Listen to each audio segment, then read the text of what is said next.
Assalamualaikum warahmatullahi wabarakatuh. Halo teman-teman semua, perkenalkan, aku Salsabila Sakinah dari Program Studi Pendidikan Ekonomi, Fakultas Keguruan dan Ilmu Pendidikan, UHAMKA. Di video ini, aku bakal ngebahas tentang akuntansi perdagangan.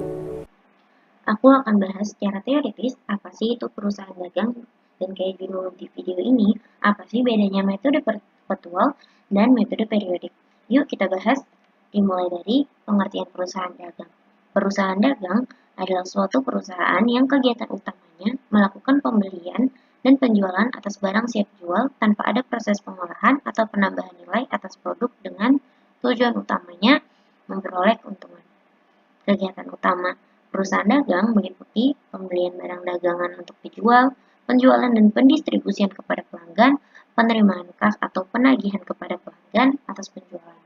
Secara umum, prosesnya sama dengan penjualan jasa, yang membedakan adalah adanya perlakuan khusus dari kegiatan utamanya. Saat menjual barang dagangan, perusahaan memperoleh pendapatan penjualan disebut sales revenue senilai transaksi penjualan, sedangkan harga pokok perolehan produk disebut harga pokok penjualan atau cost of goods sold, dan dianggap sebagai beban. Selisih atas pengurangan sales revenue dengan cost of goods sold akan menghasilkan laba kotor atau gross profit. Hasil ini disebut laba kotor karena belum memperhitungkan beban operasional yang dikeluarkan sehubung dengan diperolehnya pendapatan. Barang dagang yang telah dibeli dan belum laku terjual akan disimpan dan diperlakukan sebagai persediaan barang dagangan. Perusahaan dagang akan selalu mencatat secara sistematis persediaan barang dagang ini agar diperoleh informasi nilai barang dagang tersedia untuk dijual dan yang telah laku terjual. Ada dua metode dalam mencatat transaksi, yaitu metode perpetual atau perpetual inventory system dan metode fisik yaitu periodic atau physical inventory system. Hal inilah yang membedakan sistem akuntansi perusahaan jasa dengan perusahaan dagang. Dalam sistem perpetual, setiap transaksi pembelian atau penjualan barang dagangan selalu dicatat ke dalam akun persediaan barang dagangan sesuai harga pokoknya secara rinci. Dengan begitu, saldo semua jenis barang dagangan dapat diketahui setiap saat. Harga pokok barang yang dijual ditetapkan di setiap kejadian transaksi penjualan. Sedangkan dalam sistem periodik, digunakan akun pembelian untuk mencatat transaksi pembelian barang dagangan. Transaksi yang berhubungan dengan pembelian seperti ongkos angkut, retur, potongan pembelian dicatat secara terpisah, tidak dimasukkan ke dalam akun pembelian. Hal ini yang membedakan dengan sistem perpetual, di mana ongkos angkut dan yang lain masuk ke dalam akun persediaan barang dagangan. Ada dua hal terkait akuntansi perusahaan dagang, yaitu pencatatan transaksi spesifik atas barang dagangan dan laporan keuangan perusahaan dagang. Pencatatan transaksi spesifik atas barang dagangan meliputi mencatat pembelian, retur pembelian dan penyesuaian harga beli, ongkos angkut, potongan pembelian, mencatat penjualan, retur penjualan dan penyesuaian harga, potongan penjualan, dan penyesuaian atas persediaan barang dagangan. Untuk laporan keuangan perusahaan dagang, siklus akuntansi perusahaan dagang sama dengan siklus akuntansi pada umumnya, dimulai dari pencatatan transaksi pada jurnal umum yang dilanjutkan dengan posting ke buku besar. Di akhir periode akuntansi, semua saldo buku besar disusun ke dalam neraca saldo. Selanjutnya dibuat ayat jurnal penyesuaian untuk mengkoreksi kondisi sesuai saat akhir periode akuntansi. Atas penyesuaian ini disusunlah neraca saldo yang telah disesuaikan. Kemudian barulah dapat disusun laporan keuangan umum seperti neraca, laporan laba rugi, laporan laba ditahan, dan laporan arus kas. Nah, ini adalah rumus atau cara menghitung harga pokok barang yang dijual dan cara menghitung laba kotor. Untuk cara menghitung harga pokok barang yang dijual, yaitu nilai persediaan awal ditambah pembelian bersih dikurang persediaan akhir. Sedangkan cara untuk menghitung laba kotor yaitu penjualan bersih dikurang harga pokok barang yang dijual. Untuk mempermudah memasukkan akun-akun tersebut, maka kita perlu memahami nama-nama akun yang menjadi ciri khas perusahaan dagang. Hal ini untuk mempermudah kita dalam mengerjakan soal.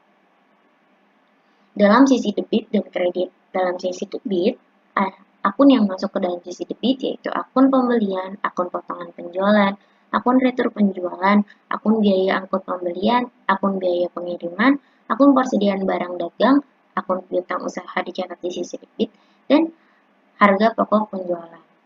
Sedangkan yang masuk ke dalam sisi kredit yaitu akun penjualan, akun potongan pembelian, akun retur pembelian, akun utang usaha. Tadi aku udah bahas secara teoritis, sekarang aku juga bakal ngajak kalian untuk bahas soal terkait akuntansi perusahaan dagang. Bagaimana soalnya? Yuk kita simak. Ada satu kasus, yaitu membuat jurnal penyesuaian pada akuntansi perusahaan dagang.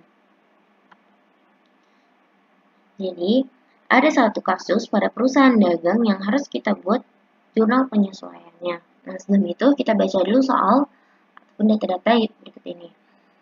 Untuk penyesuaian pembukuan perusahaan dagang Jagat Raya pada akhir bulan Desember 2020 dalam ribuan, pertama, persediaan barang dagangan per 31 Desember 2020 senilai 120.000, asuransi dibayar di muka 5.400, depresiasi gedung 10% per tahun, gaji pegawai yang masih harus dibayar 15.000, dan sewa yang masih harus dibayar 12.000. Soalnya, buatlah jurnal penyesuaian yang harus dibuat perusahaan dagang Jagat Raya pada tanggal 31 Desember 2020. Di sisi kiri, ini sudah ada rekening dan saldo pada sisi debit dan kredit. Yang sudah di-underline atau sudah diwarnai ini yang akan masuk ke dalam akun-akun dari jurnal penyesuaian.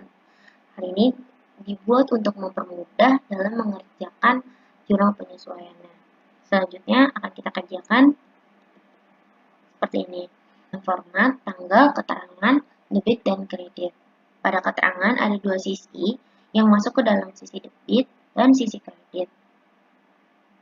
Yang masuk ke dalam keterangan adalah bagian-bagian atau akun-akun yang tadi sudah di-underline atau sudah diwarnai. Dan menyesuaikan dari nama-nama akun yang tadi sudah dijelaskan. Di atas ini teman-teman bisa mengisi nama perusahaan ataupun periode saat pembuatan jurnal penyesuaian. Setelah dibuat dan disesuaikan dengan debit dalam sisi debit dan kredit, untuk mengetahui apakah pekerjaan kita benar atau salah, dilihat dari totalnya balance atau tidak. Dilihat bahwa setelah pengerjaan ini, hasilnya pada sisi debit 1.348.200 dan pada sisi kredit pun sama 1.348.200. Untuk keterangannya, hal ini menyesuaikan dari sisi soal. Nah, itu tadi pembahasan kita tentang akuntansi perusahaan dagang. Semoga video ini bisa membantu dan bisa bermanfaat bagi kalian. Kurang lebihnya aku minta maaf. Sampai jumpa di video selanjutnya.